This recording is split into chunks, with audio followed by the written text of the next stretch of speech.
Good evening, South Brunswick. Please can we have a call to order and a salute to the flag?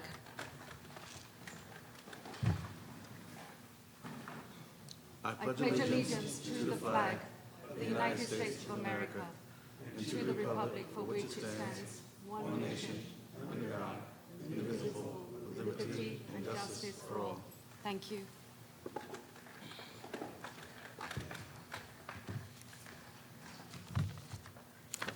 The New Jersey Open Public Meeting Act was enacted to ensure the rights of the public to have advance notice of and to attend the meetings of public bodies at which any business affecting their interest is discussed or acted upon.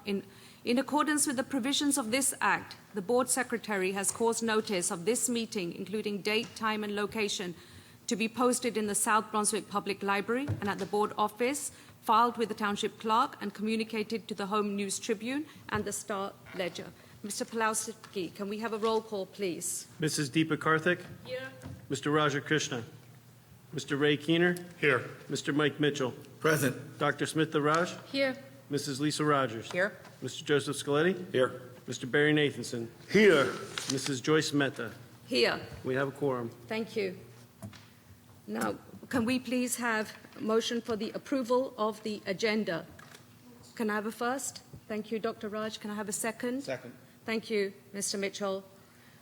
Can I have a, right, so all in favor say aye, please. Aye. Motion carries.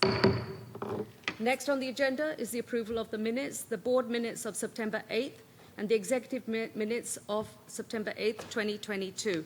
So moved. Thank you. Can I have a second, please? Second. Thank you, Mrs. Rogers. The motion was called by Mr. Nathanson, second by Mrs. Rogers. And can we have a roll call for Mr. Pulowski, please? All in favor? Aye. Okay, Mr. Pulowski, I need to abstain from the executive minutes of September 8th, 2022. Thank you, Mr. Pulowski. Got it. Motion carries. The next on the agenda is the report of the student representative, Ms. Ria Krishnan. Good evening. Oh, wait, this. Good evening, ladies and gentlemen. This past week, we had homecoming. 12 seniors who were nominated by staff and voted in by their peers made up our homecoming court. They were Simran Bidet, Autumn Capes, Delali Kumaple, Krista Oliver, Emma Quavoli, Anisha Senapathy, Josh Joseph, Francis Karanja, Demarian Potts, Johnny Rapocchio, Kunal Shukla, and Russell Tassau. Francis Karanja was crowned homecoming king, and Autumn Capes is our homecoming queen. All week long, students celebrated Spirit Week, and we competed to see which class had the most spirit. Student government processes during halftime with our Broadway-themed banners. Ultimately, the class of 2024 was victorious and were presented with the Fall Spirit Cup. Our clubs are now up and running, and we are excited to see a lot of student involvement. A reminder that the students should review the clubs listed on the high school website for meeting schedules and advisor contact information. Moving on to athletics, yesterday the boys cross-country team won the Red Division Championship over Monroe 69-72. This is the 5th division title in our school's history. The boys' team was led by Aiden Silva's 7th place finish at a time of 16:51.70. Next up, the boys hope to repeat as GMC Cross Country Conference Championships at Thomas Park in Jamesburg on the 22nd. The girls' tennis team finished second at the GMC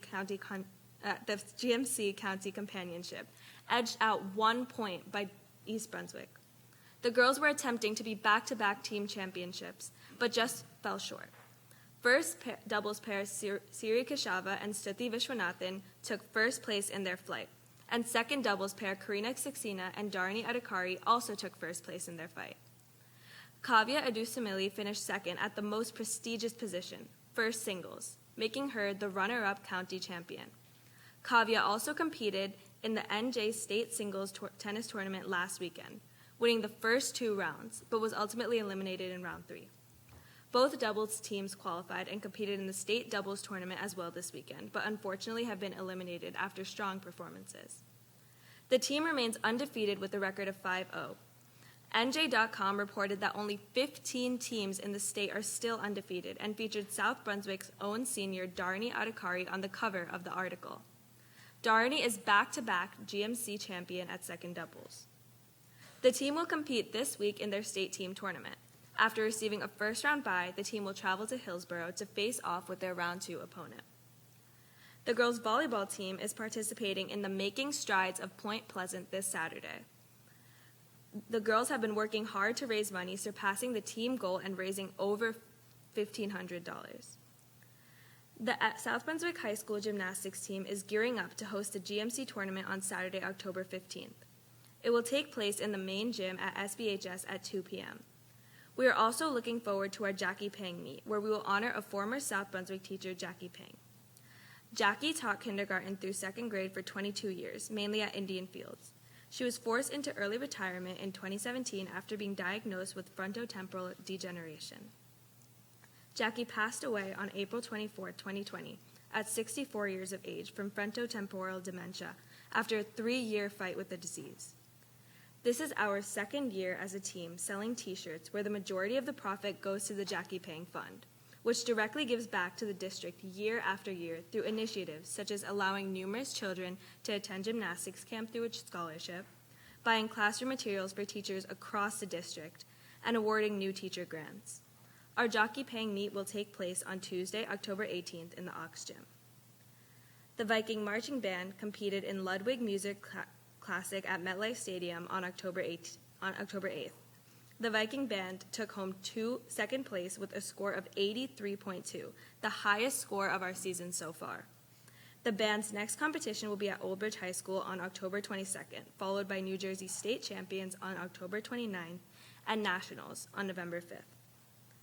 The upcoming home games are girls volleyball versus Eastern on the 14th, gymnastics GMC champions versus St. Thomas Aquinas on the 15th, girls tennis versus Old Bridge on the 17th, gymnastics versus Union on the 18th, field hockey versus Pennington, girls tennis versus East Brunswick, and girls volleyball versus North Brunswick on the 19th, girls tennis versus JP on the 20th, and football versus Somerville, which is our blackout-themed game, on the 21st. That's all I have for today. Thank you. Maria. Thank you so much. Next on the agenda is the report of the Superintendent of Schools. Over to you, Mr. All right, Feder. thank you. So I'll start off with some good news to share. I talk about rankings, but I only talk about rankings when we're ranked high. Otherwise, these are really silly rankings. But when we're ranked high, I'll talk about them. So Niche, which I think we all know is actually an advertising company for real estate, but they've ranked us 12th in the state, 12th best district in the state, and number 1 in Middlesex County. Good job. Woohoo! I will share that if we do drop from 12th, I will not be talking about the niche rankings next year. I'll wait till we get under 10. So now I want to go for some more good news. So in the back of the room, there she is over there, is Sarah Lombardi. Now, as I shared with the board, and I believe we've shared with some folks in Monmouth Junction, after an exhaustive search for a assistant principal, what? Oh my God, constable. I think of VC, I'm thinking constable. I'm in Junction, but no, it's constable. Sarah is going to be the constable assistant principal while Dominique Talbot is on her maternity leave.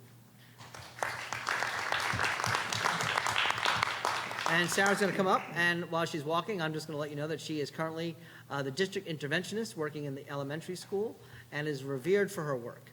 And she's a dynamo, so we're very lucky to have her. And welcome, Sarah, if you want to say a few words. Sure, thank you. Good evening, South Brunswick and members of the board.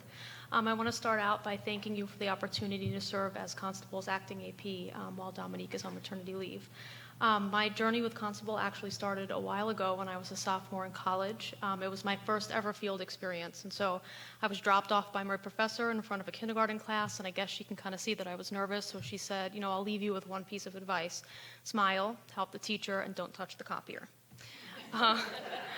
So after my time there, I fell in love with South Brunswick, and when it came time to choose a place to student teach, South Brunswick was my only choice. And so after student teaching at Brooks Crossing, I've enjoyed a wonderful career right here in South Brunswick. So it is my hope that I can continue to serve this community with the excellence that Constable deserves. I'm looking forward to working with both Dominique, Christina, the students, and the families at Constable. So thank you very much. You're welcome.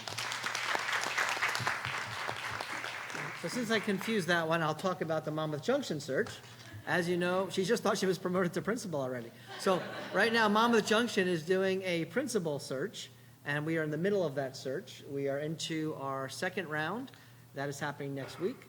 So just letting people know we're in the middle of the process, and we do have Dr. Abamont here until the end of this year, not the end of the school year. He's made that perfectly clear, even after begging. And so he'll be leaving us in the end of December, early January, and we hope to have a new principal ready and available to go for then. So just be on the lookout for that. I'm going to share some other piece of information. As I shared with you, we have an early release day that we're adding to the calendar. It is only for elementary school. It is February 17th, so it's not going to interfere with anything at this moment. And that is to say thank you to our elementary school staff for back to school night, for coming out there. We're getting back in the swing of things. The high school and the middle schools did a little differently. And as the elementaries came that night, we wanted to say thank you. Everyone's working so hard. And they actually got to vote on which day, and they wanted that Friday. It was one of the top two choices. So we'll be taking care of that, and we'll be putting out notices to the parents and all that as well. Wanted to just let you know about that. I'm going to share about Brunswick Acres for a minute. So as you know, last week we had Brunswick Acres went down. They had a fire on a pole. PSNG had to come out and basically was unable to do any fixing until around 7-ish that night. So it was closed the whole night. So what that meant was I was talking to Stacy Todd, the principal of Brunswick Acres, starting around 6 o'clock in the morning, and sometime between 6 and 7, and then Jody Mahoney at Greenbrook got involved. We made the decision to do a delayed opening for Brunswick Acres, and then when we knew for sure that there was no chance of them opening, Stacy and Jody, along with Laura Savino, the assistant principal at Brunswick Acres, got together, and they had 800 students at Greenbrook for that day. And I mean, as I told them both today, it was attitudes that made it work. Definitely leadership, but attitudes. The attitude of the administrators, the attitude of the staff, and it was amazing, and it worked out famously. However, that was not the only eventful part of the day for us. Around 3 o'clock that day, Brooks Crossing lost its entire phone system. These are all related to Comcast. Something to do with Comcast. I don't really know how to explain it, but I know the man up there in the booth could explain it. Has to do with Sienna boxes. Do not ask me what a Sienna box is or does. I'm sure it's some form of server system that keeps things, alive and going. Anyway, around 3 o'clock, the Brooks Crossing Sienna box went kaput on us, and we lost all phone service. It's not a good time to lose phone service at dismissal time at an elementary school. Just so you know, if you're thinking of what would not be good, that's not good. Then we knew that Brunswick Acres would be coming back on eventually, and when they came back online around 7, of course, neither did their system work. So David Frost up in the booth, along with Sharon Johnson, our director of technology, and David is director of networking and pretty much the full utility technical guy for everything we do. And those two, just if you're ready for this, were at Brooks Crossing till around midnight, followed by till 3 a.m. at Brunswick Acres to make sure the next day kids were able to go to those two schools. That's pretty crazy. I was very surprised that David came in 5 minutes late the next day. David will work on that.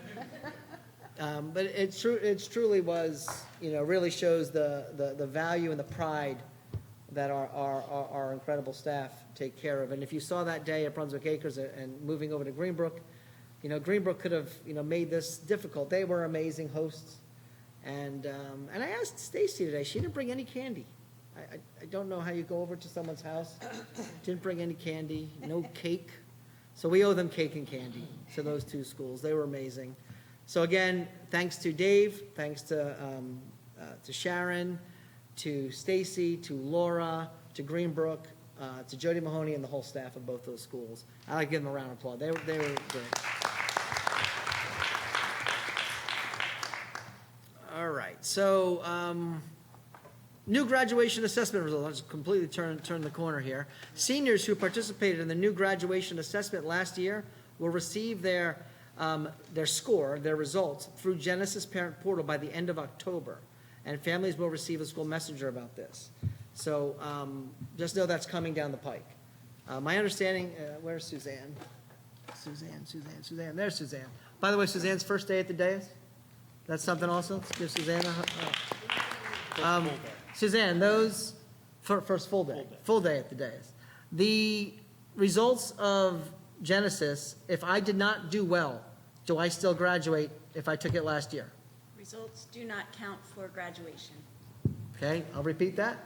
Results do not count for graduation from the seniors who took it last year.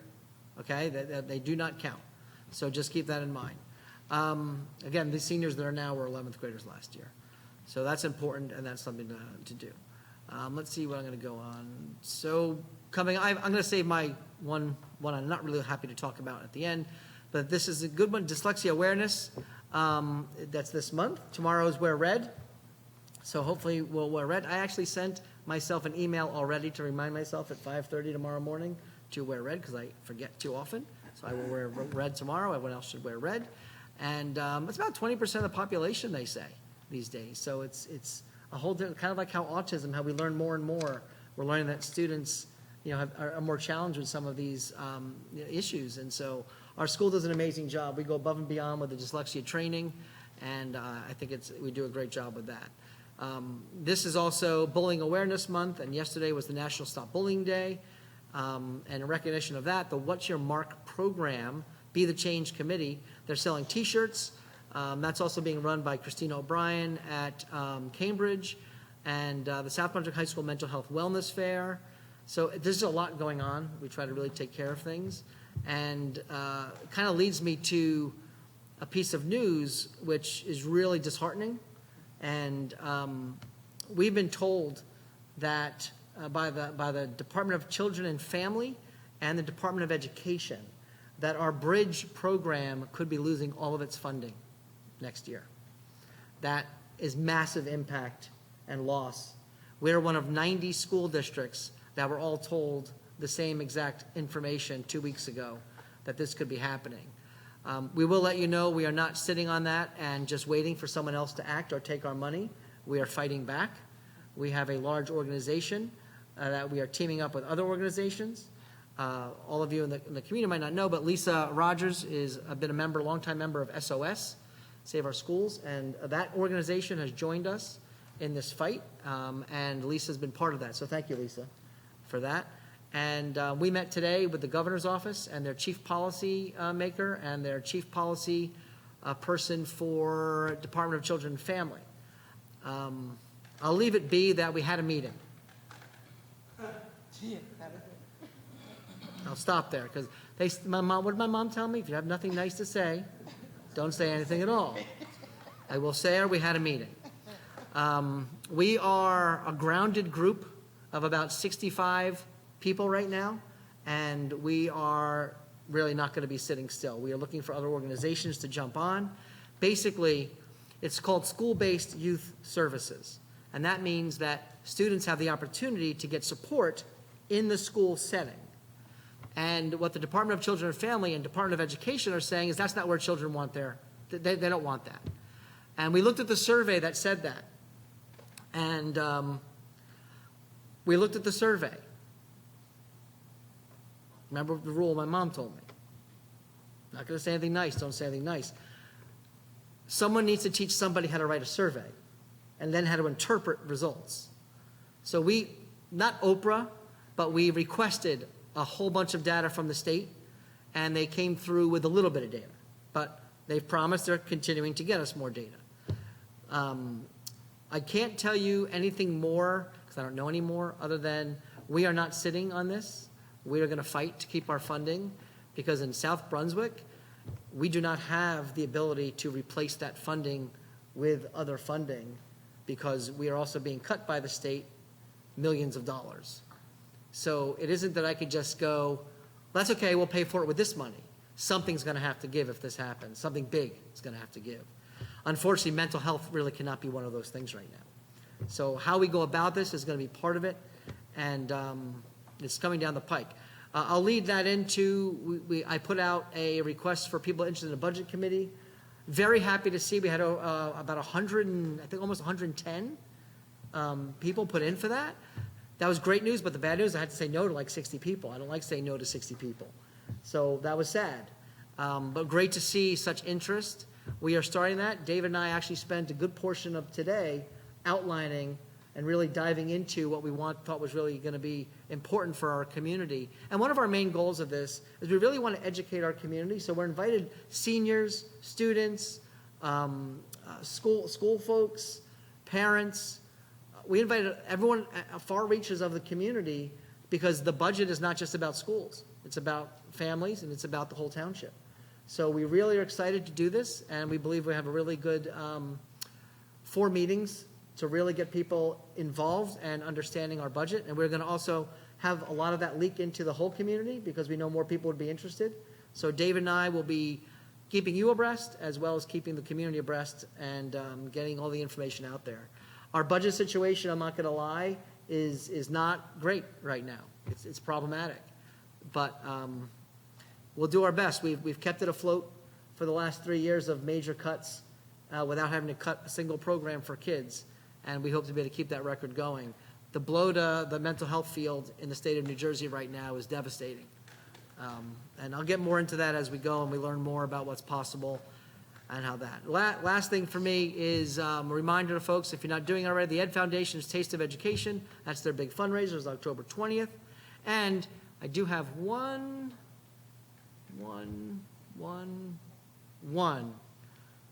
VC, you are the representative of all of the principals in the district, because it is National Principals Month.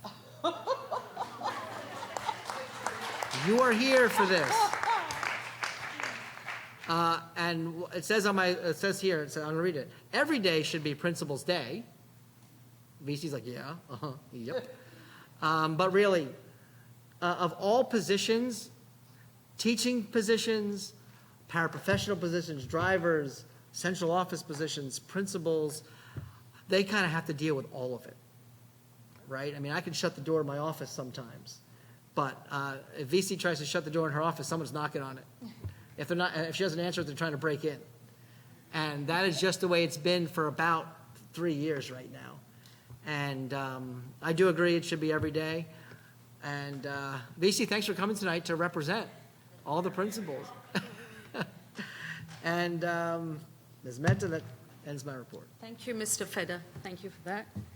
Moving on to the presentations. We have a presentation now, 1821 program, and I'm going to call Mr. Rafael Morales. Thank you. So just so you know, Raf is our Director of Student Services. And we have some other Student Services folks here. Oh, There's a question. a question for Raf, I got a question. So, I read the concept paper that was published by the New Jersey. Sorry, okay. I read the concept paper. You're going to get me now, get me going now. Yeah. So I read the concept paper that was released by the New Jersey Department of Education, the NJ4S. I didn't see the survey there. If you have it, could you please share it? I couldn't hear you. The survey that you alluded to in your Yes. the DCF survey. So if you have it, could you please share that? Yes, I can share the survey. Okay, thank you. Yes, it is public document. So I can share it with you. Okay, thank you. Yeah. Sorry, Raf. But Raf is our Director of Student Services. We also have some other student services. You're going to introduce? Okay. I'm not going to introduce you guys. I'm sorry. Or Spanisha, I'm not introducing you. Raf's going to do it. All right, you're up. Thank you, Mr. Morales. Good evening, everyone. Good evening, board members. Good evening, central office colleagues. Thank you for this opportunity to share a little bit about my department and to highlight a new initiative that we're excited about. Before I go into some details, I do want to acknowledge some folks that are right there on the list. I'm Rafael Morales. I'm the Director of Student Services, but I have great teams that help me do what I do. And that group right there, the support staff that's listed there, from my secretary to our child study team secretaries, really keep everything together and under control in our department. And I'm really grateful for their efforts, their commitment. So I just wanted you guys to know those names and know how hard they work in the district. Excuse me. Along the same lines, let me introduce you to my leadership team. It's actually perfect. The first two are right here. Megan Plummer and Emily Wright are my special education supervisors. They're sitting at the top row over there. I have 5 supervisors in total. 2 of them do similar work, and that's Megan and Emily. Megan and Emily support our self-contained programs throughout the district, from our preschool disabled programs to our multiple disabilities programs, our autism programs, and our life skills programs. The division is that Megan does all that work pre-K to 5, and Emily takes it from 6th grade through 12th grade and the 18 to 21 program, which we'll learn a little bit more about. My other supervisors, Lori, Spenicia, and Kathleen, are my more traditional special education supervisors that oversee our resource programs, our in-class support programs, and our in-class resource programs, as well as work closely with our child study teams. I do have to share that Kathleen Derillo just had her last day with us last week. I didn't want to remove her name because I did want to honor her 17 years of work in the district. She had just been an excellent resource for the high school, a great partner with their leadership team. We'll totally miss her. But she's moving to a position close to home and a little more leadership opportunities for her that she's excited for. Thank you for the Kathleen clap, yes. Just so you know, the update is this. So because Kathleen has moved on, I decided to keep Spenicia, who was our interim, through the rest of the year. She was covering for Michelle Santamaria, but when Michelle returns, she's going to be the interim at the high school. I think this is going to be the best plan to keep our programs consistent and in line for the rest of this year. Everybody will kind of go back to their places July 1. Oh, there she is. Hey, Spenicia. Welcome.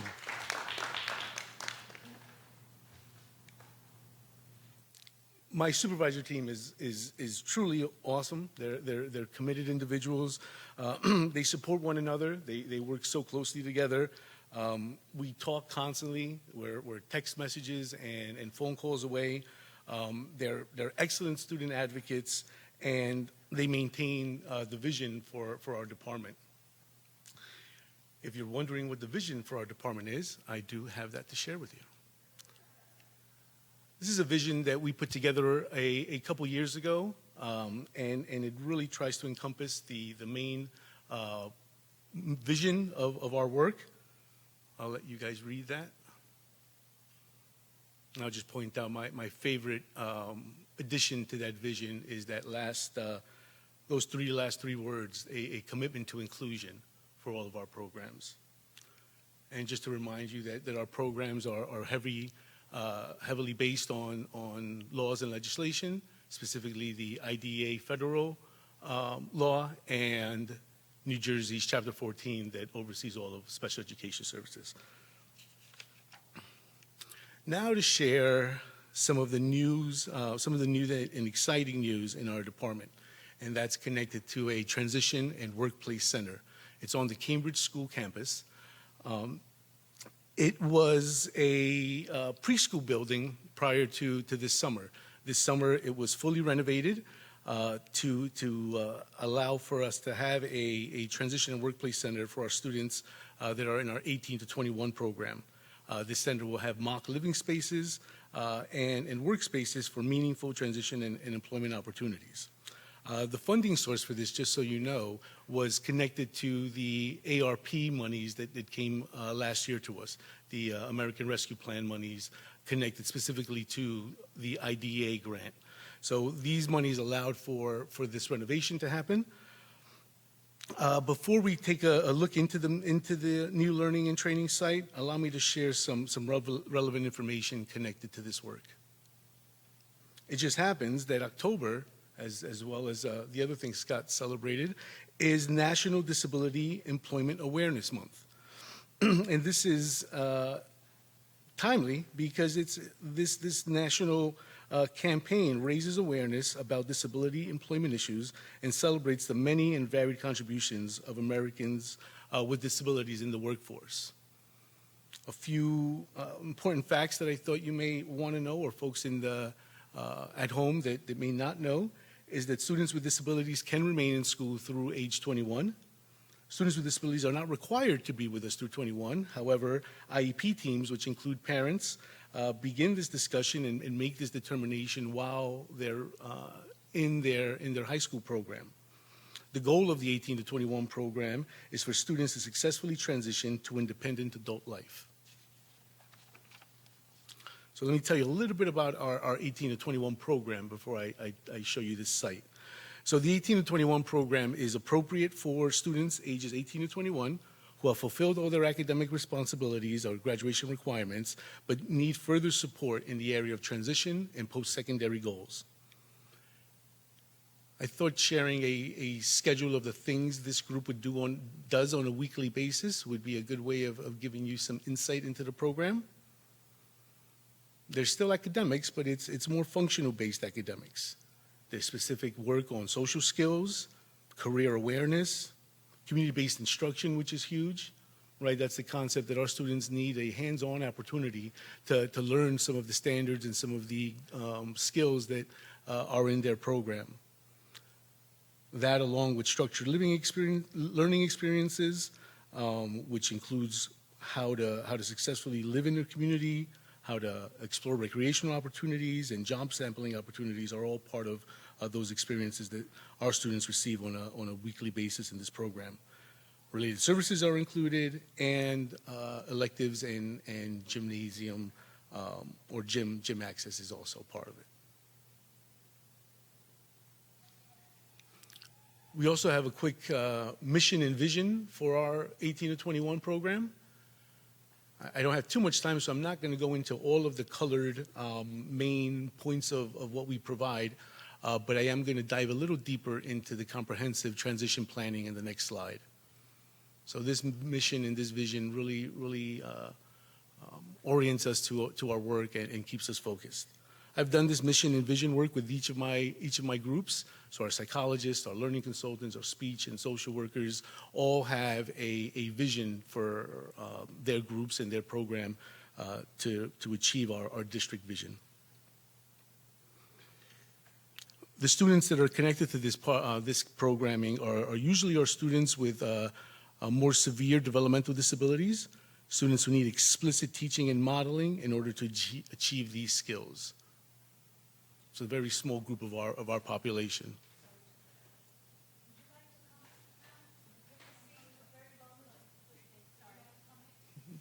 Okay, you're very welcome. Thank you, Mr. Morales. No worries. So just thought I'd share a little bit about what comprehensive transition planning looks like. The best practices that we use are listed there on the left. These are really important evidence-based and approaches that achieve our goals. And it's within those goal areas that we are trying to develop student skills. All right, now the good stuff, some pictures. So if you're not aware of where the site is, there's a little picture there of the Cambridge campus. Cambridge is the building to the right. That's kind of the left end of it. If you're driving down Cambridge Ave, you'll see the preschool building first. That's the one with the arrow. And then what you're going to see in a few pictures is you're going to see a building that has two sides.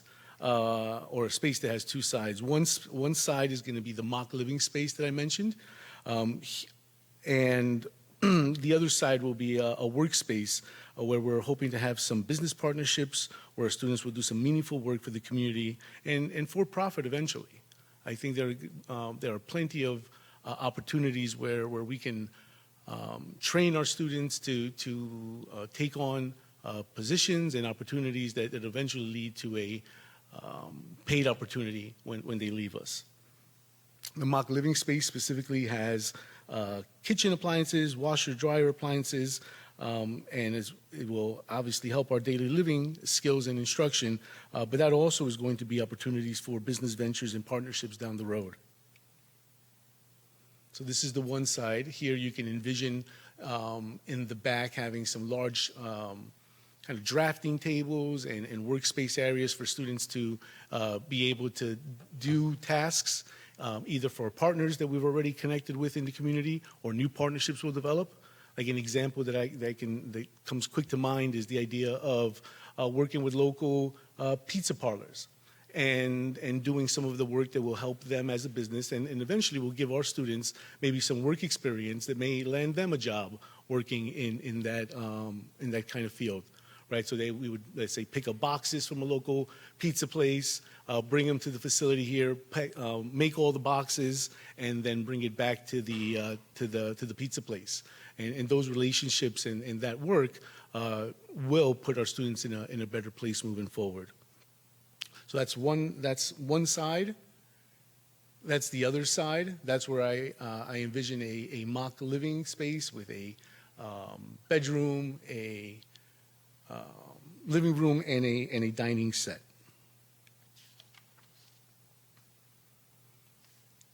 That's our updated kitchen. Here I wanted to point out that we were able to partner with the Home Depot on Route 1 to get all of these appliances at a really good discount. The gentleman, Mr. Joe Hauser, he was assistant store manager, was awesome at wanting to help and work with us. He went out of his way to get different discounts and different opportunities for us to make it happen within our budget and have these great looking appliances. And that's in the back of the room there. That's our laundry area where we'll be teaching those skills.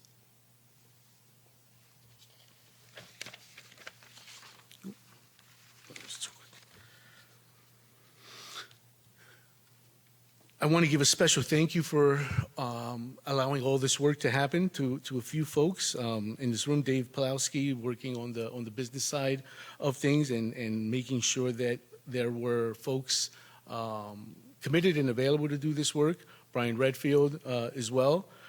Stephen, I don't know if many of you know Steve, but Steve has grown to be one of my favorite people in the district.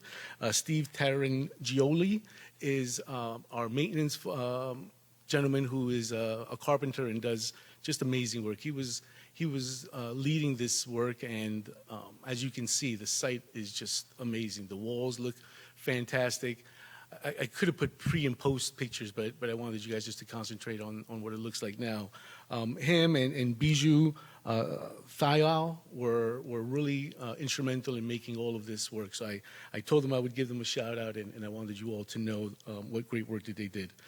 John Pisnar was also very helpful with getting all of our entrances and the cameras going. And I'd have to thank Christy Pemberton and Scott Feder as well for their commitment to this work happening and really being just a champion for this work. So thank you.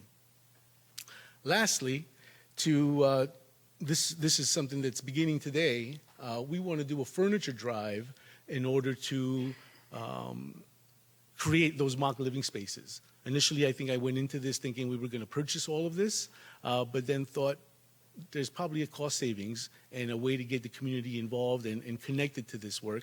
So Emily and her teachers put together a Google form where we've started sending out. I'm going to ask you guys to send out and communicate this out for me as well, where we're asking the community to donate new or gently used items to start the mock apartment.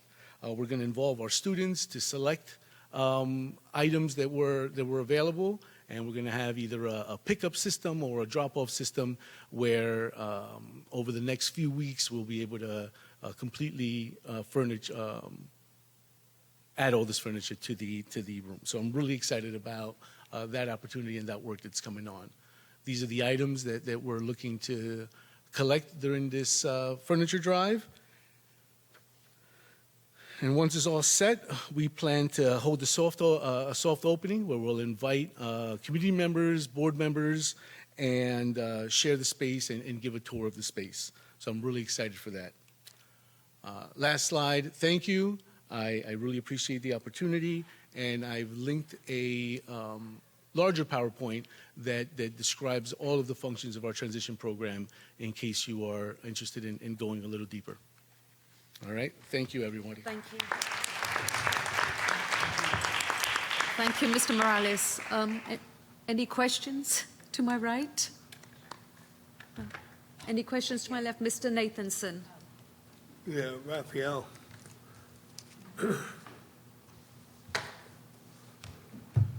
I know my wife would want me to take lessons over in the laundry area. But, so will you be able to email us the link or send it to Scott to email us? Absolutely. I'll So send we this can PowerPoint. post it and send it out and all that? Yeah, that's our goal. Okay, thank you. Dr. Raj, I was just curious to know if the washer and dryer were all hooked up and Yeah, everything What's- everything is fully hooked up and okay. ready to go. They're not dummies, The they're- furniture and the appliances are, the furniture and the workspace is the last step. Okay. Thank you. To my right, Mrs. Rogers. Just a couple questions. And first of all, congratulations for doing this. This was probably several years in the works, and you've done a phenomenal job. So congratulations to you and the entire team for doing it. Just a question, though, on the you have career support. How are you helping, or how are you providing, like, say, resume support? Will you be looking to the community to help in that area, like people that are professionals to say, can you lend it? Or is that part of the job description, if you will, of those that work with you? Yes, our teachers and our supervisor in this area have those resources. They belong to larger groups that focus on this work. So I'm not I couldn't point to it, but I can assure you that there's resources with mock resumes and mock interviews, all that, which is part of the transition. They're up to, okay. And the 18 to 21, how many do we have in that program? And what do you foresee in terms of the number that would be in here at one time? It could range. It was about 17 to 18 students that are within the 18 to 21 program. But if you saw, there were a few of those in the slides, a few other activities that happen, the community-based instruction that can be an opportunity for our 9th to 12th graders to be in this facility, and our middle schoolers as well would be able to explore some of the aspects of the program, right? That's the work great. readiness opportunities, the kind of things that are preparing them for this type of program. Okay. And then one just final thing. The Home Depot, they provided the kitchen appliances, which is phenomenal. I'm sure that there was a thank you that was sent from you. Is there anything that maybe, Scott, as the Board of Ed, we can also provide a thank you to the Home Depot for stepping up? And I would love that. I'm Yeah. inviting them to the soft opening and was planning to have a little recognition of Yeah, them there. I think it's really important. From the board would. right, not go a only long just Home way. Depot, but anybody that donates, but with them donating the appliance is a pretty big thing. Thank you. That's all. Mr. Keener? Yes, thank you. Raphael, great job. I know how important this is, and I think it's just an excellent opportunity for our 18 to 21-year-olds. Thank you for all your efforts.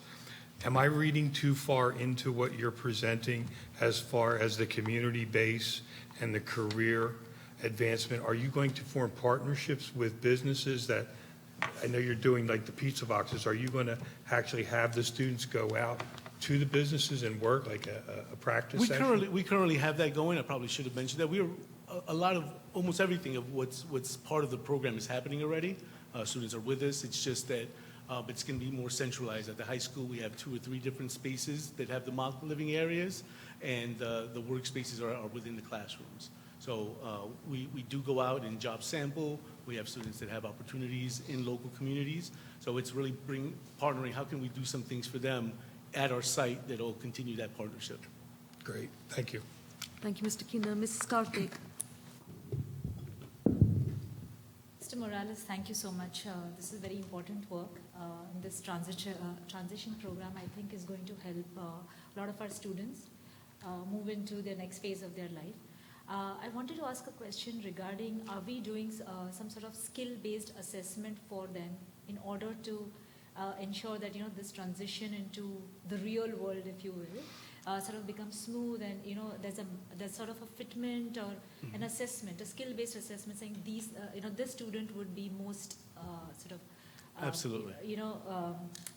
well-fitted or well-suited to do this kind of work, and, provide some options, and also go out to the community and see, because I know that there are a lot of corporates, as feeding off Mr. Keener's point as well, a lot of corporates that have these programs. So if we have sort of a fitment program, we can go to our own community and see who in their organizations works here, and, if we can sort of help our students transition. Absolutely. All of our programs have that same approach, ma'am, where there has to be an assessment that identifies what the needs are. From those needs, we identify goals and objectives that we work on, and then we have either curriculum or resources that help us achieve those goals and objectives. So we currently do have, one is the AFOS program and the ABLES program that allow us to do skill-based assessments. These in turn inform the IEP and what programs or what goals are identified. And that kind of shapes how we group students and what opportunities are available for those students. Thank you. Thank you. And from myself, Mr. Morales, any other questions to my left? Okay. Mr. Morales, just wanted to say a huge thank you. I know that you had attended our curriculum meeting, and we're very, very grateful to you for the information and this great job that you're doing. It's much, much needed. And I would just request, for you to keep the Board of Education just informed how it's going, what the students say, any feedback about it. And of course, we're always here to help support the program. So kudos to you and your team. Thank you very much. Congratulations. Thanks for the opportunity, and everyone. Thank you, Mr. Morales.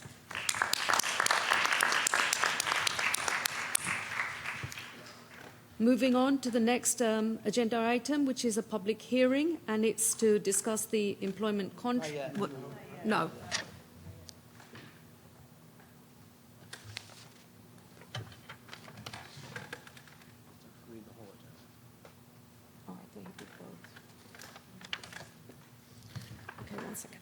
Moving on to the next agenda item, which is the plan for safe return to in-person instruction and the continuity of service, and that's over to you, Mr. Feder.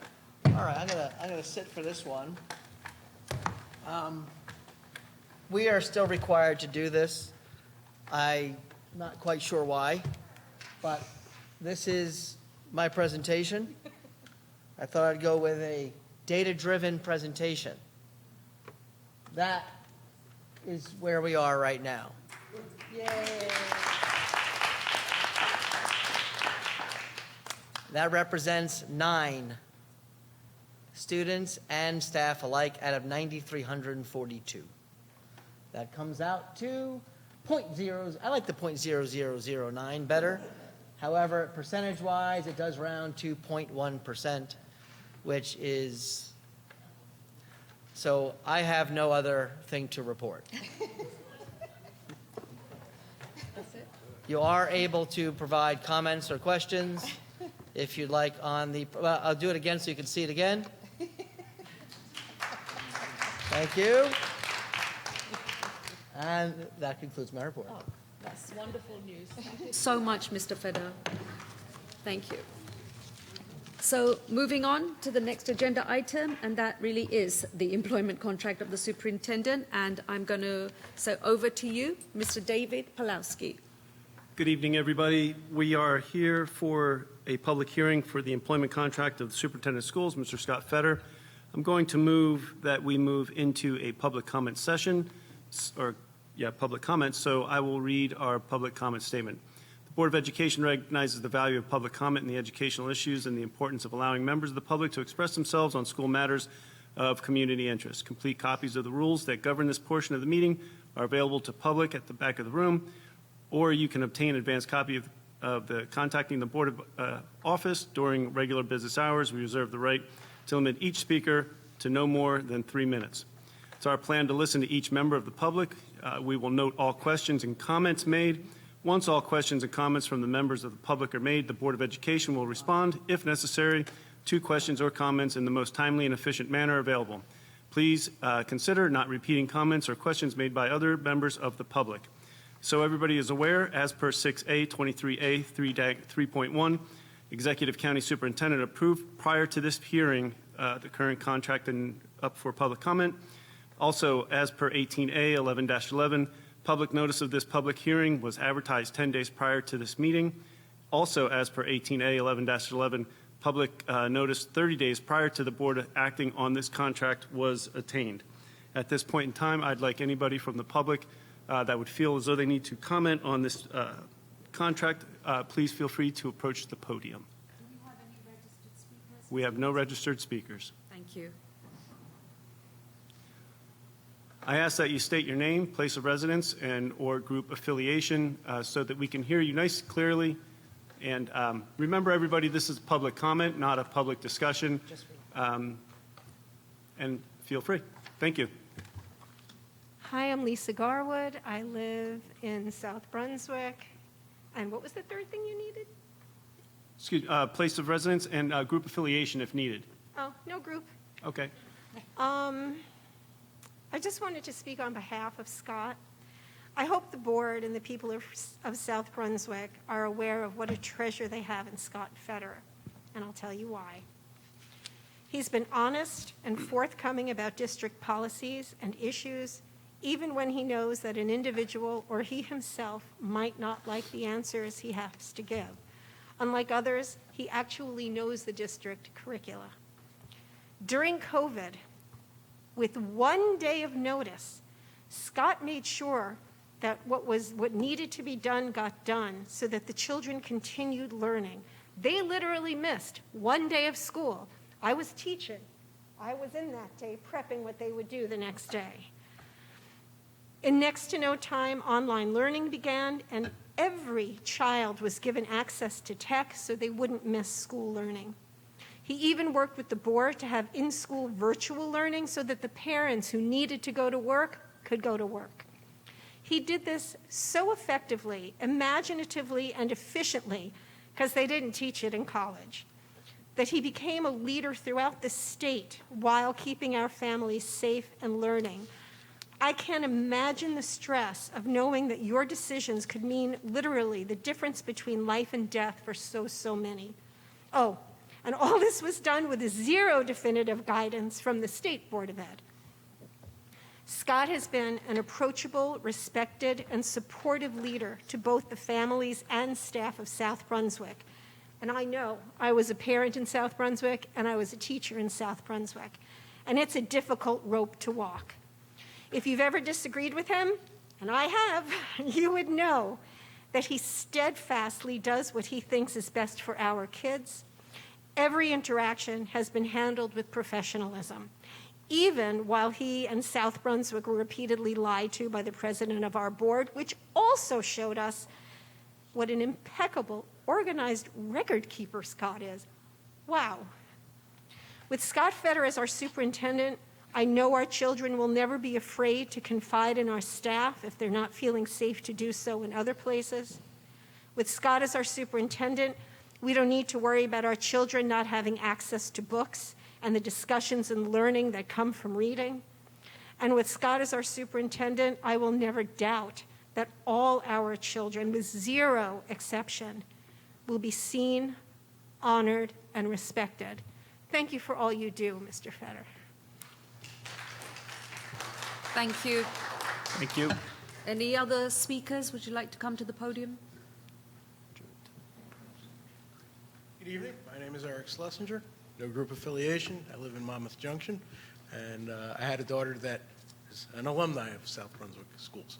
And well, I cannot say it any more eloquently than Ms. Garwood just expressed, but I would like to express my support for Mr. Fetter for all of the reasons that were just expressed. I think she hit the nail completely on the head with everything that she said. And I personally, when my daughter was in elementary school, had worked closely with our prior superintendent as part of the parent organizations and PTOs. And I can honestly say that the leadership that you have brought to this district has been impeccable and beyond reproach. And I thank you for your service, and I hope that we continue in the future of this, with your service here. And I know some of the board members have known me in the past. I can be highly, highly critical of this board at times, but I also want to be very supportive when I think they are doing the right things. And hopefully the board will do the right thing in this place and keep Mr. Fetter on. Thank you.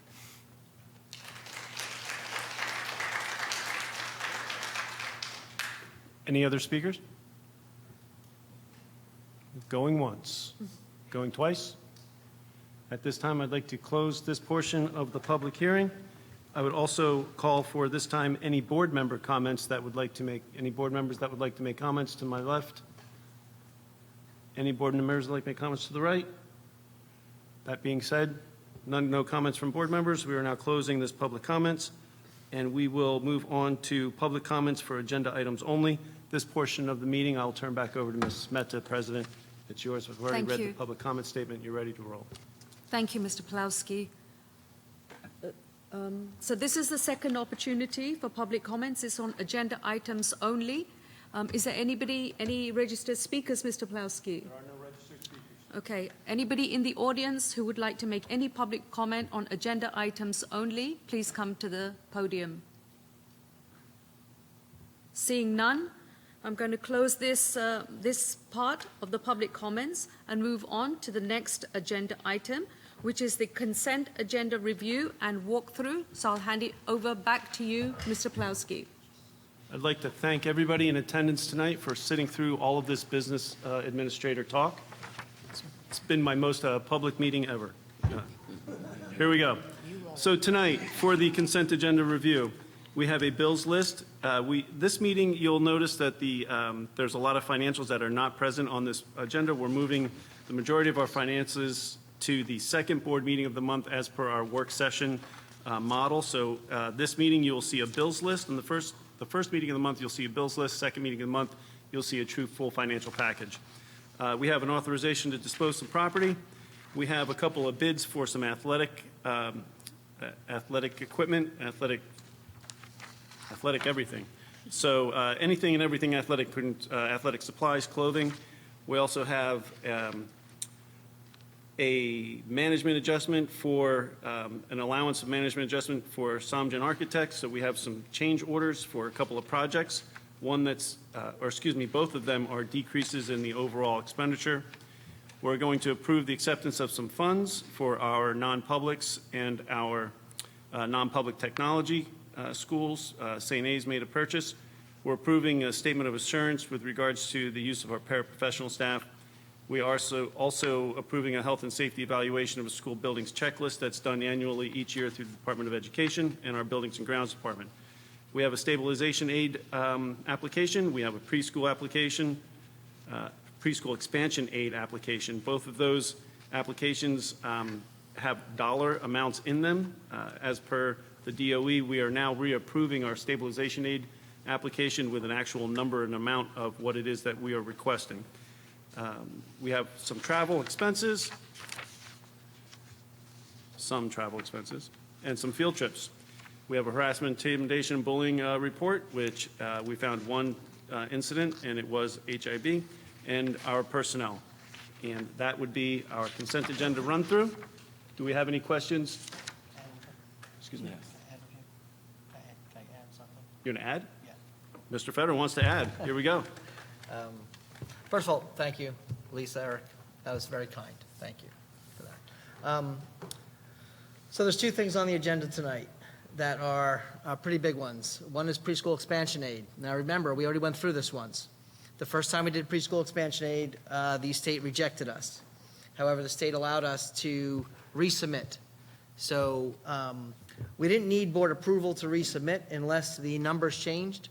So based upon feedback we received, we've reevaluated, listened to the feedback from Rutgers, and we are resubmitting with a little bit of an increased number. So because of that, we were required to do a board approval because the amount of money requested changed. We are expecting, Suzanne, when do we expect to hear back from the state on our new application that gets submitted tomorrow? November 16th. November 16th. We hope to get it. If we do get it November 16th, we start on January 1st with full-day preschool. And from there, who knows where it's going to go, but I think it's going to go pretty well. So we're hoping. We did work. I want to thank very specifically David. Kelly LaRocca is our school accountant. Raphael Morales, still back in the back there, as well as Suzanne Luckborn. This was a tremendous pack. I think the last check was over 40 pages. So over 40 pages. It involved connecting with the state. It involved going to workshops, going to meetings, connecting with Rutgers multiple times, in constant communication. I think Suzanne is a new best friend, in fact, from Rutgers. And tremendous effort. Dave, Kelly, getting the budget to where it needed to be, all of that. We expect to be awarded the grant. We're hoping it so, and we can start this great thing for our school. So that's number one. Thank you to all. Number two, David talked about a stabilization aid. As you know, if you've been watching any of our videos for the last 4 years, we are an S2 district, which means they've been taking funds from us every year. We've lost $1.7 million going into this year, and we are scheduled to lose over $1 million again next year at a minimum. We don't even know if it's going to be how much more than that, possibly. We just don't know. So stabilization aid is something that David and his office has been working on, and he's being very humble about it because he's put in, I don't even know how many hours of time he's put into this. Ultimately, he's put in a stabilization request. They asked us, where's the issue? David told them, well, it's everywhere, and that everywhere totaled to $48 million. Do we expect the state to give us $48 million? We're hoping for $48. We're hoping for something to really offset the over $6 million so far and up to $9 million they've told us they're going to take. This really requires us to do a great deal of work. David has submitted this already once, and they came back and gave us feedback on that submittal, and David had to resubmit again. But this amount of money, while it seems insane, it involves a significant amount of the spending that happens on a regular occurrence. The biggest one is our ESIP grant. Our ESIP grant is our energy savings plan that the district went into agreement right before Dave and I even walked into the district, which was $27 million. To be honest, if the district and the board knew at that time that the state was going to start taking millions of dollars away every year, they would never have done the ESIP.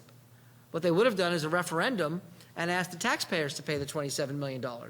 But being the fiscally responsible board this board is, they said, we're not going to do that. We're going to take it out of the operations budget. So they did. That means every year we have a payment of $2 million for that $27 million we borrowed to get this done. Now, that's coming out of a good place. We've reduced our energy costs. But that $2 million expense is now, it's very much hurting us because they've taken so much money away. So that's part of the big grant request. We need money to replace what they're taking. So we are hoping to get a large sum from the state to compensate for what they're doing to us. And that way we're not going to be sitting in here telling you what damage the budget is going to have to our programs. So David, on behalf of this board, this whole community, thank you for a tremendous effort you've made. And I will turn it back over to you to take questions from the committee. Thank you. Are there any questions? I'm still doing my. Carry on. Yeah, Carry on, Mr. Pulaski. I was in it. I was going until I got all those accolades. Now I'm all fluttery. I don't know what to say. I think I say thank you, and then I'm going to thank you and just keep going, right? Okay, so yeah, I'm all like, wait a minute. I think that was a compliment. Yeah, just say something mean, Ray. So that being the case, that is our consent agenda walkthrough. And if there's any questions on the consent agenda, Bill's list, anything to my right. Okay, Deepa, you have a hand up? Go ahead. Here we go. Thank Nice you, and loud, Deepa. So my question specifically refers to the backup consent agenda C. In particular, I want to speak about 4 different invoices that we've received. One was for Brain Pop, which was for $30,271.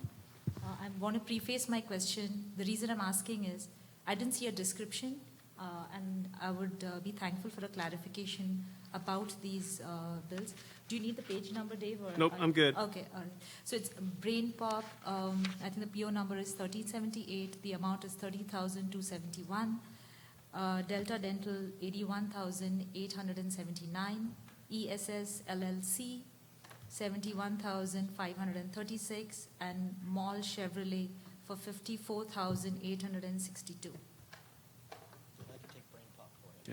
So I'll defer Brain Pop to Mr. Feder. That is a curricular item that they use in the elementary schools, web-based application. And that is the subscription for the schools for K-5. Annual subscription for the yearly use. The second one you referenced, Delta Dental, that is the premium that we pay for the Delta insurance or the dental insurance for all of our employees throughout the district who opt to use our dental plan. So that is a premium payment. ESS for the $71,000 is our substitute service. So that was our monthly billing for substitutes that we use throughout the district to take the place of sick and injured people throughout the district on a daily basis. And the last one you mentioned from the Chevrolet dealer, $54,000, was for 2 vehicles that we had purchased 2 years ago that we just really received now due to supply chain issues and chips. They were sitting in Illinois, Chicago, and they didn't get delivered until Mr. Redfield and I told the people in Chicago, don't worry, we'll come out and pick them up. And then miraculously, they showed up the next week. So Mr. Redfield and I were going to drive out to Illinois and Chicago and pick up our maintenance vehicles. So that's when they showed up now. So those were ordered 2 years ago. We're just now paying for them. All right, thank you. So those were your 4. Any other questions to my right? No? Questions to my left? Mike, go ahead. Could you expound upon 1.7 approved statement of assurance regarding the use of paraprofessional staff, just for the public?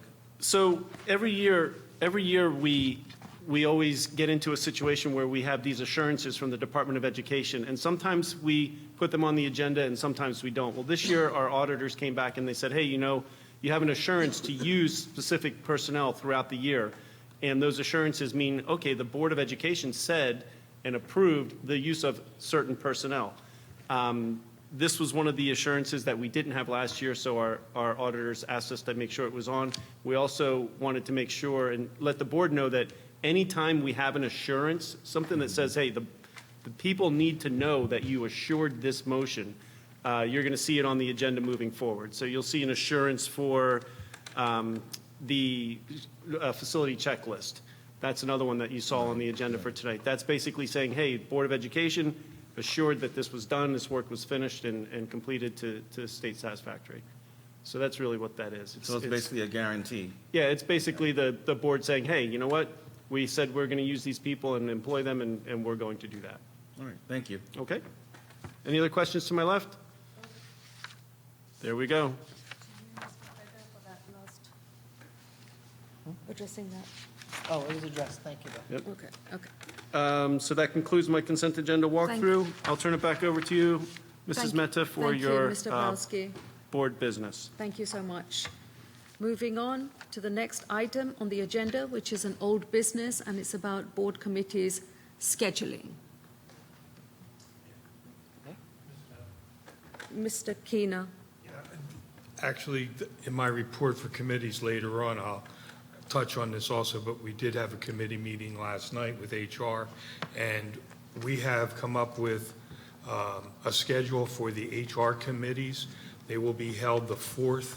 I've talked to the other 2 members on the committee, and as well as the administration, and we will be doing our HR committee meetings on the 4th Wednesday of every other month.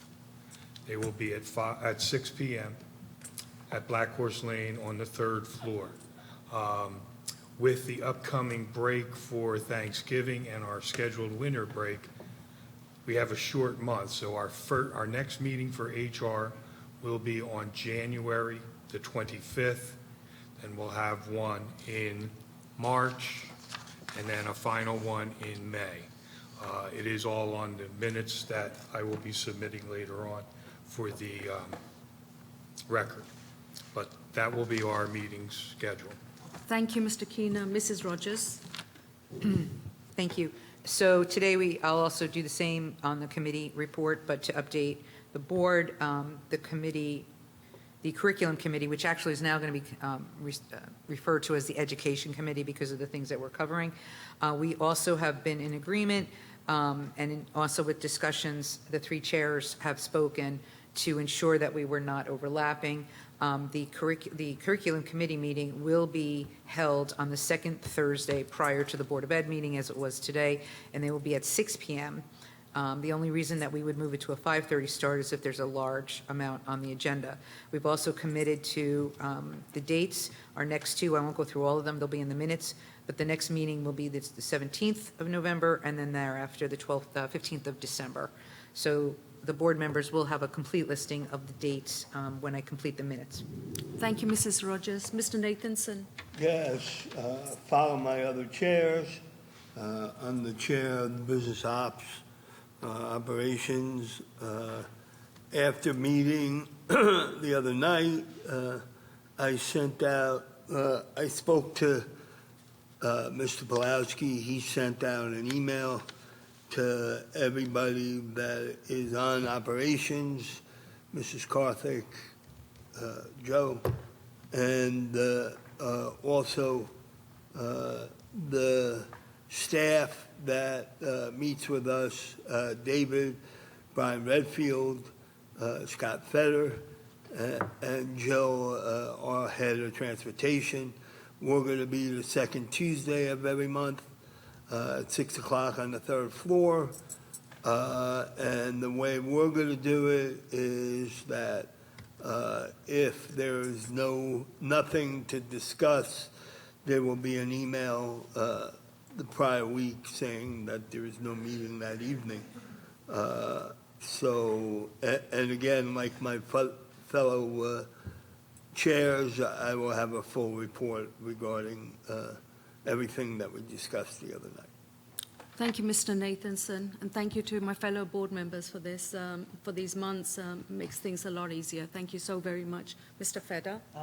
So I just want to, Joyce, you sent me an email the other day about that the meetings, you wanted to make sure they weren't going to be scheduled at a time where you couldn't make it due to personal conflicts. Does this solve that? This solves it, absolutely. Thank you, Mr. Feder, for that. I appreciate that. This week we had 3 meetings, and it didn't work out this week, right? Like yesterday, the meeting didn't work out. The one committee meeting, we had a committee meeting at 5:30 yesterday. So, yes, so Mr. that Feder, I was the was there. conflict. Is that what the issue was? Yeah, no, because I was, I had to go to the high school because there was an event there. But yes, I did attend, but it finished earlier. I'm not trying to say, I'm just, so and for the if we schedule negotiations. meetings around all that, any meetings? No, I think this is very helpful, Mr. Feder. I Okay. think this is the solution moving forward. Okay. Thank you. Can you tell me, which was the meeting that we scheduled? I just want to read it again. You said that we scheduled the meeting last minute. Can you tell me which one so I make sure we don't do that again? I don't remember scheduling one last minute, but you said that I scheduled the meeting last minute. And I don't want to do that again, but I just don't know which meeting it was. Which one did I schedule last minute? I'll check, Mr. Feder. I didn't know I was going to be asked. I'll check and I'll get that information to Okay, you. But thank I you. appreciate that. Thank Thank you you. for that question, trying to help. Thank you. Appreciate it. Thank you so much. Any questions? No. Seeing none, moving on to the next agenda item, which is new business. And there is no new business at this time.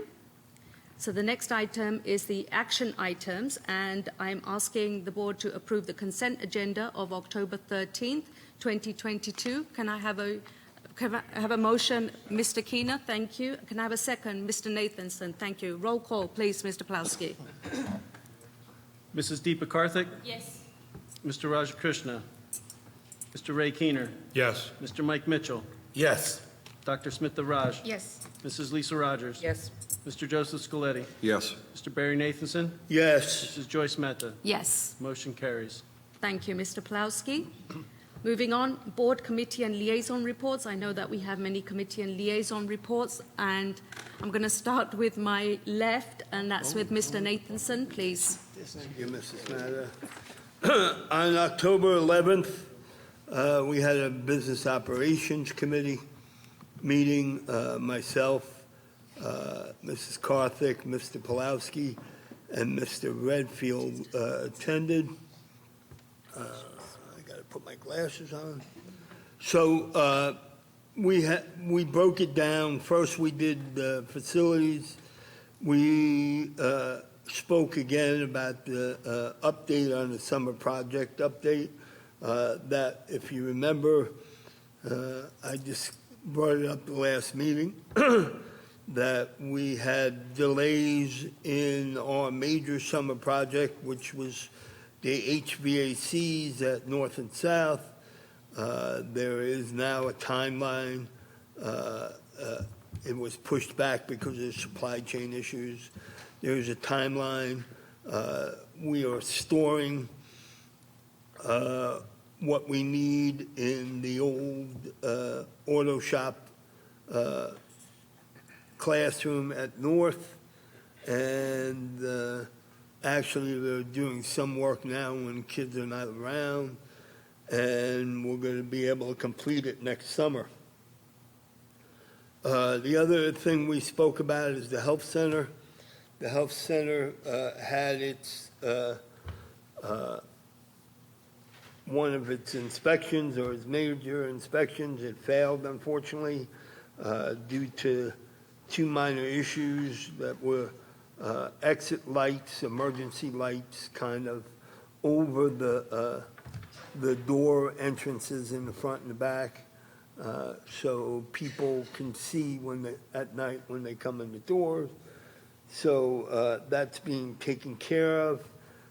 Since we have a really good relationship with the township, they've allowed the health center people to continue moving stuff into the facility, which was very important. So we'll be able to get those lights up, have the re-inspection, and it looks like we're on target to open at the end of October, beginning of November.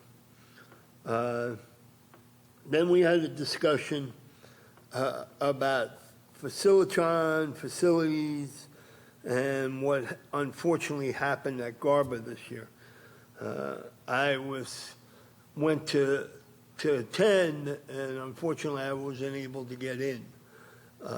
What happened, I got there about 8:15. There was probably 200 to 300 children or teenagers outside. They all had wristbands on. They were trying to get in. There was a line from the outside door by the gym to the gym. When I came to the high school, John Funchen who was our township fire marshal. He came up to me. He said, "My advice to you is to leave." So if John tells me that, there's a big, major problem. John had to push his way inside.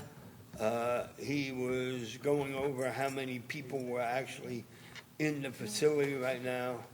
At that time, it was basically to capacity, and he shut it down. There was a lot of unhappy people outside.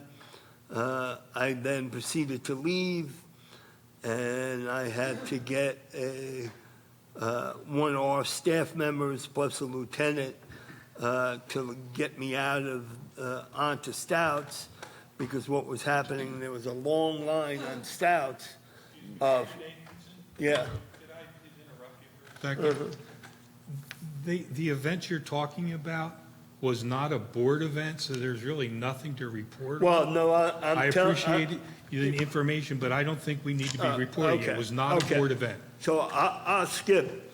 So why we were talking about Garber is so it is a board event as far as they were renting our schools, yes. Mr. Keener. And the fact is now we're looking at trying to get some kind of facilities management company instead of using Facilitron. And Mr. Pulowski is going to research it and then go out for an RFP. So that kind of situation doesn't happen again. Thank you, Mr. Nathanson. Is that the end of your report, sir? Yes, it is. Thank you. Over to my right, Mr. Keener. Thank you.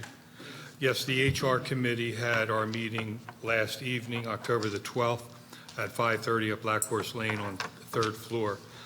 Present were myself, Superintendent Mr. Federer, Ms. Malloy White, the HR Assistant Superintendent, Sharon Johnson was present, Mr. Mitchell, the Board Vice President, Deepa Karthik was president, and Ms. Mehta had sent me an email early in the day that she was going to be running a little late. Unfortunately, she arrived as we were ending the meeting, but she did send an email in advance. I want to make a comment to Ms. Malloy White. Scott made mention a couple months ago that he doesn't know if you try to sleep a little bit here and there in your driving. Scott, I don't think she has time to sleep when she's driving and riding back and forth. Over the course of the past month or so, they held a job fair for paras and custodial staff, and it was a great success. Over the past couple of months, her department has filled 94 positions for the board. 50 of those positions were certified positions, such as teachers, replacement teachers, media specialists, psychologists, assistant principals, assistant superintendent of curriculum and instruction, and so on and so forth. They are down to 12 open positions for our certified individuals. In addition to those 50, they hired 44 non-certified positions. I presume a lot of them came from your job fair because 26 of those positions were paraprofessionals. Of that, also, they hired 9 custodial staff positions. And I know, Mr. Pulaski, it's money, but we need the people. We really do. And including 6 bus drivers. So as of right now, she still has 23 positions for non-certified to still fill. So thank you to you and your staff. You did a great job. We appreciate it. Thank you. Thank you, Mr. Keener. In addition to that, we went over other things. We had Ms. Johnson, as I said, in attendance. Technology falls under this committee, and we're looking at possibly trying to update and enhance portions of our district website. We had a great conversation with Sharon, and she's got some good suggestions, and the committee bounced a couple of ideas off, and she was very open to listening to the committee, and we're going to look at some enhancements. Mr. Federer, you did take my thunder away. You thanked Sharon and Dave. That was part of it, but I'll let you go on this one. But Dave, Sharon, I have it in my minutes, so it will be recorded forever that you did do a great job in getting our phones back up and our power onto our building so we didn't lose any instructional time. And one of the last things we talked about was the tennis courts. It's still not a dead issue.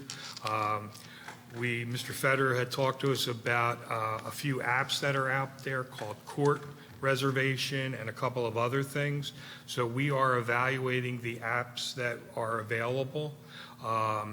It's similar to the system that is currently used by the township for their dog park. So we're looking at it, seeing what our startup costs would be for locks and cameras and admin and costs and so forth. So there will be more to follow in the weeks ahead and the months ahead. Obviously, we're coming into winter, so I don't know if do they play tennis on ice? That's hockey, right? Okay.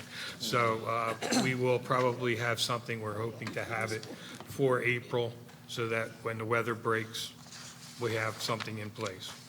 That's my report. Thank you, Mr. Keener, for your very jovial report. We enjoyed that. Thank you. And over to you, Mrs. Rogers. Thank you. So the curriculum committee met today, and for the first time, we had 3 additional individuals, which we welcomed. Raphael, the Director of Student Services, Suzanne Luckborn, the Assistant Superintendent, and of course, Dr. Mammon, the Assistant Superintendent for Curriculum and Instruction. So we're very excited to have the new team come together. And as I said, we're now going to be called the Education Committee. Very quickly, I'm going to go through that.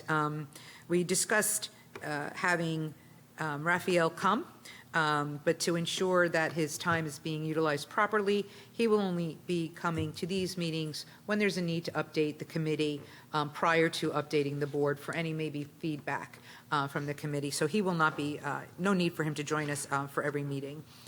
We also discussed the athletics and the extracurricular to add to the committee, and we were in agreement that any update from these areas would be coming to the full board. There's no need to really bring it to the committee. We also went through, from a high level, the health curriculum as well as the current opt-out process that all parents can utilize right now. It's on the website. Dr. Mammon actually and Suzanne provided us with a document to review that makes it a little bit, or highlights a little bit more the way a parent can opt out, but it's just really in addition to what is in existence today online. We also went through, as Scott mentioned, the preschool status, which we're excited about, and the additional items I'm not going to get into because they're lengthy. I will have them on the minutes that will be placed on the portal within the next week or so. Question, do you want me to continue with the liaison reports, or you want to start? You can, no, Okay. continue, Mrs. Rogers. So I'll just start with the liaison report. The back-to-school nights happened. I had the privilege of going to Monmouth Junction, excuse me. Met with Dr. Abbott, who was just wonderful. Saw some very familiar faces, and I just want to give a shout out to the entire staff and the custodian. I walked in that building, and it's always clean, but I swear I think I could have eaten off the floor. It was sparkling, and the parents that were there were just so excited. You could see their, especially the kindergarten and first grade parents. He took me around the whole building like I didn't know where I was going, but it was really fun to see the next group coming in after being there many, many moons ago. So thank you to Dr. Abbott, and again, a shout out to the custodial crew. The other thing is I just want to dovetail off of what Scott said on the DCF issue, the Division of Children and Family Services. He had mentioned that we're working with the superintendents in these districts. I also just want to make a mention for the parents to be ready, because there's going to be a petition coming if we need it. And it's going to be a all hands on deck to notify and talk to, possibly make phone calls. We're not sure yet where that's going to go, but the petition is coming, and we're going to post it everywhere, and you know, we can put it, and everybody is welcome to post or to sign that petition, staff, everyone. So I just want to make sure that that gets noted, that that's going to be coming down the pike. Thank you. Thank you, Mrs. Rogers. And is that petition going to come through the district? Yeah, it's going to come through Scott. I'll be Thank- working with the other districts to coordinate with them. Thank you for that clarification. Any more board committee liaison? Mr. Scaletti. Madam President, last month I was the, before we did the change with the committees, I was the chairman of the facilities, and I just want to first thank David and also Brian Redfield for being on this committee for last year. Brian and his team have done a wonderful job. The planning that goes in, the planning that starts now for next summer and everything, and the work, the amount of work that they've done this summer and coordinating it with our vendors and with our staff. His team has done a phenomenal job, and I know I wasn't here last month, but I definitely want to say thank you to Brian, to you, David, and both your teams, because it's phenomenal what we're doing to keep these schools safe, to keeping them efficient with everything, and looking forward, not just being reactive, we're being very proactive in this township on keeping our schools clean and everything. So thank you. Thank you, Mr. Scaletti. Any other reports? So I will just give you briefly my reports. Now, as the chair of negotiations, just like to say that we've had 3 meetings with the paraprofessionals our first meeting with the custodians, and we're finalizing the supervisors' first meeting.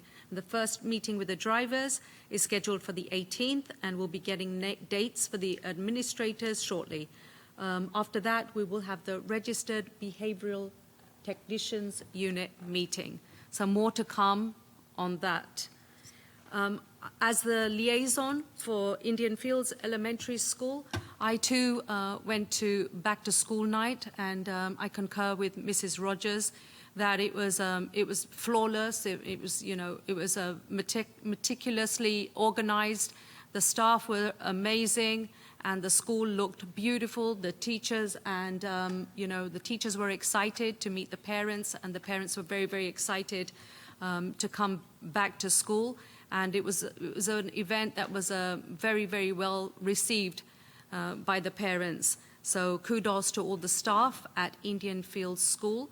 And yesterday I had the privilege of attending the high school where I'm the liaison for the South Brunswick High School, and the staff had conducted a kind of like it was a tour situation for the parents to come and see the school themselves and to be able to walk around and ask any questions. So kudos to Mr. Varela, kudos to everybody at South Brunswick High School for their, it was flawless, and many parents came. I'm sure that they enjoyed it. And for me, I know as a parent how daunting it can be to go to the high school. It's so huge. And I think that this was the first time that it was done, and it was extremely, extremely helpful. And lastly, but not least, I'm the Board of Ed liaison to the South Brunswick Commission on Women, and we have our domestic violence walk that will be this Sunday between 2 and 4. As I've said to all the board members, please, you're very, very welcome to attend the walk. And to all community members, we need to, raise awareness for domestic violence. It'll be a great event. We have many speakers. We will have the police and the township also speaking about domestic violence. We will have speakers from the domestic violence agencies and survivors. This is an issue that's close to my heart, so I support this. And it'll be a great, great event. So please do come. It's at Greenbrook Elementary School, and it'll be between 2 o'clock and 4 o'clock. So with that, I'll end my reports. Moving on. Oh, Mr. Nathanson, I'm sorry. Yeah, I didn't see you. You brought up the negotiations. Yes. So this week you had a custodian meeting, is that correct? Yes. How did that go? Very well. Very well, sir. Okay, thank you. Okay, great. So moving on to the next opportunity for public comment, and this will be on any topic. I will read again the public comment statement. The Board of Education recognizes the value of public comment on educational issues and the importance of allowing members of the public to express themselves on school matters of community interest. Complete copies of the rules that govern this portion of the meeting are available to the public at the back of the room, or you can obtain an advance copy by contacting the board office during regular business hours. We reserve the right to limit each speaker to no more than 3 minutes. It is our plan to listen to each member of the public. We will note all questions and comments made. Once all questions and comments from all members of the public are made, the Board of Education will respond, if necessary, to questions or comments in the most timely and efficient manner available. Please consider not repeating comments and questions made by other members of the public. I ask that you state your name, your place of residence, or your group affiliation. Mr. Pulowski, do we have any registered speakers? We do not. Okay. I open it to the floor to anybody in the audience that would like to speak. Please come to the podium. I ask that you state your name, your place of residence, or your group affiliation. Good evening. I am Julie Ferrara. I live in Kendall Park. I'm a resident of South Brunswick for 39 years. I just want to make public comment sorry, here. 1 second, ma'am. Sorry. Yes. No. Okay. Please carry on. I'm sorry for the interruption. Yes. I just want to make it public here that I have been a substitute teacher for 29 years in this district. I've committed quite a bit of my time and energy to South Brunswick, and I have always committed to the education of all students that I have had under my charge. I had 5 long-term sub-positions in the district over the years. I've seen 3 or 4 superintendents in my long tenure. But I was told in September that my services were no longer needed as a substitute in South Brunswick after 29 years here. The problem with this isn't that I've been let go. I've heard that it's because of a conflict of interest. But the problem is that I've come to inquire several times to Miss Malloy White about what reasons specifically that you have for letting me go as a substitute in my home district. I haven't received any response from you. I've come, I've called, I've emailed. I haven't received anything. And when I was told by ESS that if I had any questions to contact Miss Malloy White, this was difficult for me because I see students around town that I've grown to. Last year when I subbed full-time at Greenbrook, I get close to students. And so I see a student, Olivia, she says, Mrs. Ferrara, because you're running for the board, does that mean you can't sub anymore? When are you coming back? And I have to put her off because I really don't have answers here. Another student, Long, an Asian student, who I got close to when my grandsons were going to Greenbrook last year. He sees me at CCD every week, and he looks at me and smiles and waves and wonders, where am I? Why am I no longer subbing in this district? I'm strong. I am a strong woman. I have 6 children. My husband died last year. I've been through a lot. But I must say I was grief-stricken over the loss of this because I have dedicated my heart and soul to this district. And I don't get any satisfaction from you at all, Miss Malloy. Why is that? Why did you not call me? Why did you not give me any specific reasons? I am a capable teacher. Ask any of the paraprofessionals that I've worked with over the years. Ask any teachers at the middle school where I spent most of my time. They will tell you I was a quality teacher for South Brunswick. Thank you. Yes, please come. Hello, I am Tyler Peterson. I'm a 12th grade. Speak up, please. Hi, I'm Tyler Peterson. I'm a 12th grade student in our high school. I'm a senior, and I currently live in Kendall Park. I currently live in Kendall Park. I'm here today to bring to your attention the fact that in our high school right now, we are currently ignoring our engineering and tech department to a very extreme degree. Our tech department is something I'm very strongly a part of. It's something I've planned to go into in the future and something I'd like to bring to South Brunswick. I've worked with practicing architects to bring them into our tech department, talk to them ourselves. But our tech department is severely underfunded. We receive no money for textbooks despite having textbooks. But overall, our engineering and tech department is structural to what many kids apply to for college. We're a very competitive school in colleges, obviously you know that, but 42% of the country of people applying to colleges apply to an engineering basis. That's a very significant number, and I feel that should be more accounted for in South Brunswick, as we really don't. Furthermore, the tech department has tried themselves to further their own department by making a club and by working with administration, but we have gotten nowhere with this. For example, one club I tried to create was a makerspace, a very common thing in colleges. If you're not aware, makerspace uses modern technology like 3D printers, laser cutters, and CNC machines to allow children to understand, grow, and learn from not just an instructor, but themselves during using real equipment that's used in the real world. Despite having 4 3D printers, a laser cutter, and now a CNC machine thanks to one of our seniors who has now graduated, this club was denied for little to no reason besides just saying, we have no money. The only money we would ever ask for, and I understand there are budget problems, is the required stipend that teachers must get for running a club.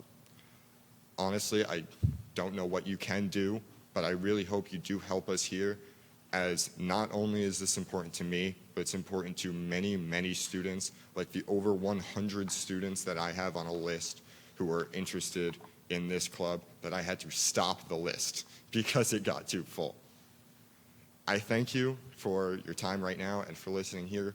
I just ask, we have the equipment. Can we please utilize it? The district motto itself is 1% can make a difference, and I please ask you to make this your 1%. Thank you. Thank you so much. Anybody else?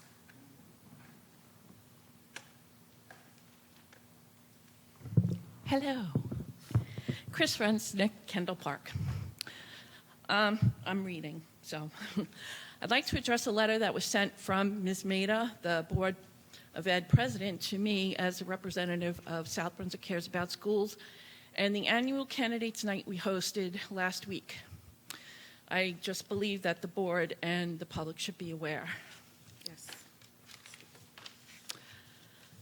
Dear Ms. Resnick, which committee meeting are you referring to? Please explain, and also the source of all your information. Please note that you attended a September board meeting to inform us to save the date for candidate night. Did you at any time consider reaching out to all candidates for availability before you made your decision?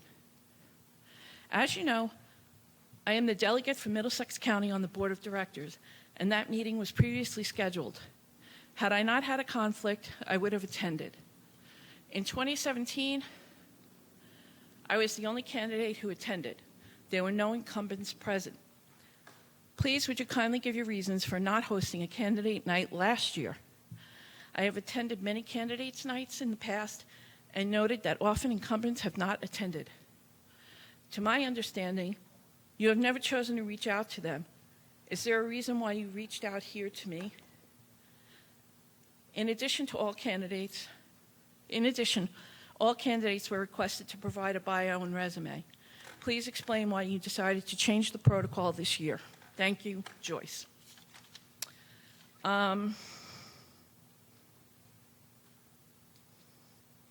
When she refers to why you reached out to me here, I had sent a question to SBBOE123@gmail, which I believe was the email to send questions for another candidates night that was held earlier this week.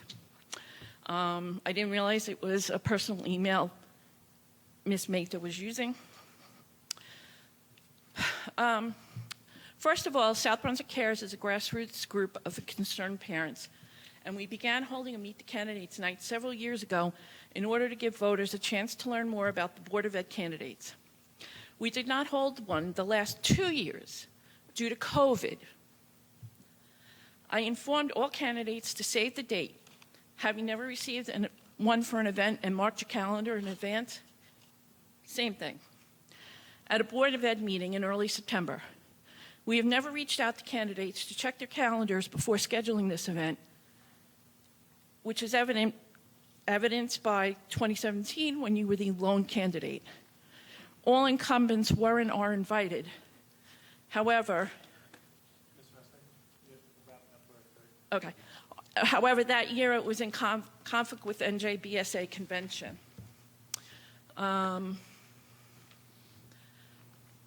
I just want to say that everyone was invited, all candidates were invited. I reached out to people in any way that I could possibly get in touch with people. So sorry. Thank you. The time is up. Thank you so much, ma'am. Thank you for your time. Thank you for your comment.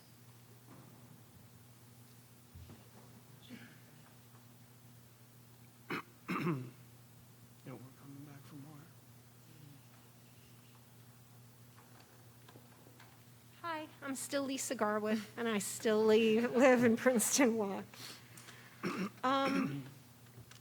Some hopes and thanks. I know it's supposed to be hopes and dreams, but it's not. I want to thank Scott and the members of our school board, minus the president, who's repeatedly lied to us and wasted our money, for all you do for our children. I hope that Scott and the board and the citizens of South Brunswick continue to provide our children with a full, fact-based, non-religious education. For instance, creationism is based on a religious text. I hope that Scott and the board make accessible books that show many different points of view, that show all kinds of families, all kinds of kids. Let them all know that they are seen. And if a book feels uncomfortable, all the better the discussion. I hope that Scott and the board continue to respect our children and keep the schools as a safe haven where they all feel safe, seen, and respected. I hope the members of our board and the candidates to our board read our district curricula. I encourage every parent and interested citizen to do the same. You owe it to our children to educate yourselves so that you know when people are lying about what your child learns each year. And if you have concerns, ask your children.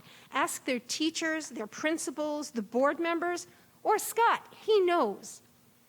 And finally, thank you to Scott and the board for somehow creating a way for our schools to thrive, even when the state continually lowers our funding drastically. Those of us that have attended board meetings are aware that the school districts are not privy to the mysterious state formula. That you are able to do this without knowing exactly what your funding will be each year is absolutely remarkable. Thank you all. Thank you.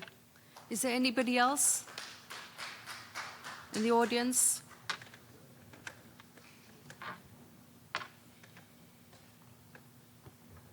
Good evening, everybody. Ken Paulman, Monmouth Junction. I have two students in the school, and two students who came through the school, one who's still in the school district now. A little louder. Oh, me? You're the first person who's ever said for me to be louder. Gotta get closer to the mic, Ken. Usually it's pipe it down. Okay, sorry. Let me pull this up. Ken Paulman, Monmouth Junction. I've had two kids in the school district. One is still here now. First to Scott. We've never met. All I can say is nothing but impressed since day one. It's gotten better. The school district started to slip a little bit for the first time since I moved here in 2002.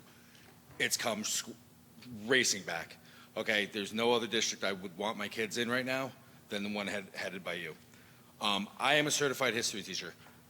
I don't teach currently. I'm in other jobs, looking possibly to get back into it. We'll talk later. But reality, my son comes home and he shows me his notes. The lies that are being spewed about this district, about what's being taught in history class and English class, are beyond, they're disgraceful, okay? Someone's running for candidacy for it, and they're using that as a tagline. Everybody, it's a lie. Look at your kids' notes.